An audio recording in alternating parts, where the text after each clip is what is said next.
So when it comes to cosmology, there's basically two schools of thought. You got geocentrism, which has actually been the main school of thought since the beginning of time. Every civilization basically believed this, that we lived on a flat, stationary, enclosed plane where the sun, moon, and stars are the ones revolving around us. And you've also got heliocentrism, which tells us that we are spinning at over 1,000 miles per hour, circling the sun at 67,000 miles per hour, while the whole galaxy is traveling through infinite space at crazy speeds. And that was introduced from Copernicus in the mid-16th century. Actually, Pythagoras came up with the idea before that, but Copernicus had already been working on a body of work that he was going to publish after he died. But the Vatican and the Jesuits basically persuaded him and pushed him to release it. And not only that, but come up with these other theories that would take people's minds away from the Creator, the God in Scriptures. So that's kind of how we got these two schools of thought here. So now that we have the two schools of thought already set up, now we have to look at NASA. NASA was the biggest hurdle for me to get over when I started researching this. But let me tell you a little bit about NASA.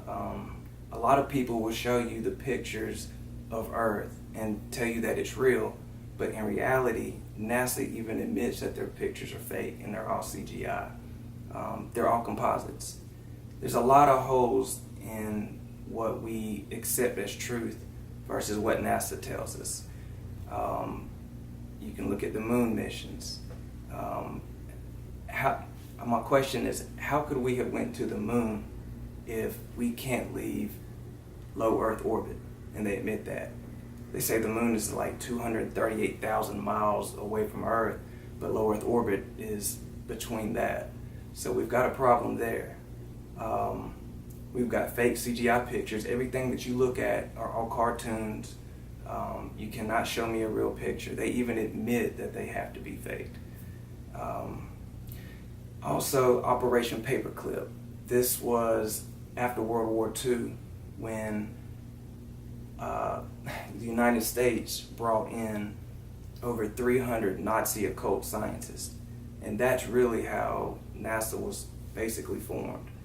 And under the leadership of Wernher von Braun, we kind of come up with modern day science of rocketry and things of that nature. But everything that they give us is a fraud, is a fake. If you look at his tombstone, he left a Bible verse on it that tells you, I believe it goes, "And the firmament showeth God's handiwork." The firmament in Hebrew means rakia. That means a tangible thing to be beaten out as molten glass, basically a dome. And that was part of what all the early ancient civilizations believed that we had. So why would the godfather of rocket science and NASA leave that on his tombstone? That's a big one for me right there. Bubbles in space. And you can look on YouTube right now and you can see videos of astronauts supposedly at the ISS or whatnot with bubbles shooting up. I don't know how you get that in space. There's also a video of a bee that flies around them as well. So I don't believe there's any bees out in space, so to speak. But let's talk about the curve for a minute. The only time you've ever seen a curve is through NASA pictures. There's never been a scientific experiment that has shown the curve or any motion of the Earth at that. In the 1800s, the Michelson-Morley experiment, which we've never been taught about in school, was trying to detect the Earth's motion around the sun, and it failed. And right after that is when Albert Einstein came out with his theory of relativity to basically kind of cover that up. So there's a lot of experiments that we have not been taught or told about. Let's talk about the horizon. when you go to the ocean, people will say that, well, you see that ship over there? You see it disappear out of your eyesight and go over the curve of the earth? Well, according to spherical trigonometry, 8 inches per mile squared. That's the formula that they give us. So if you take a zoom lens and you zoom in on that ship, the whole thing comes back into view from the bottom to the top, everything. And according to that formula, you shouldn't be able to see that. I'll give you another example. From the Indiana Dunes National Lakeshore, you can see the Chicago skyline from over 50 miles away. So that would be, 50 times 50, 2,500 times 8, 20,000, divided by 12 is roughly 1,667 feet of missing curvature. So we've got another problem there. And water is water's natural. Water naturally seeks and finds its own level. I don't know how you can have water sticking to a ball. You cannot show me an experiment that does that. But if you ask anyone else, who believes in heliocentrism, they'll tell you that it's because of gravity. But gravity is just a theory. Gravity can be explained from density and buoyancy. If something is more dense than the air, it falls. If it's lighter, like smoke or helium, it's going to rise.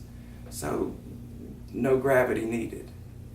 But like I said, there's no experiment that's ever been able to detect motion of the earth. You cannot measure a curve. People will say, well, we're just so small. If you go up into an airplane, they say you can't see the curve because you're too small and the earth is so big. But at the same time, they'll tell you that you can see a ship disappear over the curve of the earth, which to me just sounds crazy. That doesn't make any sense at all. If you take into effect surveying, if you look at canals, bridges, tunnels, and railroads, none of these people factor in the curve of the earth when they're building these things. So that's another big point for me as well. A lot of people want to bring up the Coriolis effect. So let's say a bullet is traveling 1,700 miles per hour, and the sniper has to take into effect the spin of the earth. Why would that be if Tiger Woods doesn't have to do it on a par 3? If you read that, there was actually an experiment that they did years ago where they were trying to see if there was any spin of the earth. So what they did was they took a hot air balloon and they raised it up, pretty high, and left it there for some hours. And then they dropped it back down to see would they land in another place. And they didn't. They landed exactly where they started. So that to me doesn't make sense either. I think what this whole thing does with heliocentrism is it steals your common sense. It tells you that your senses are wrong. When you walk outside, you don't feel any spin, but they tell you it's an illusion. You see the sun and moon fairly close to you and looking about the same size. They say that's an illusion too. Common sense is just not applied when you look at what we call science today. Honestly, in my opinion, it's more of a religion. It's more of scientism instead of actual science.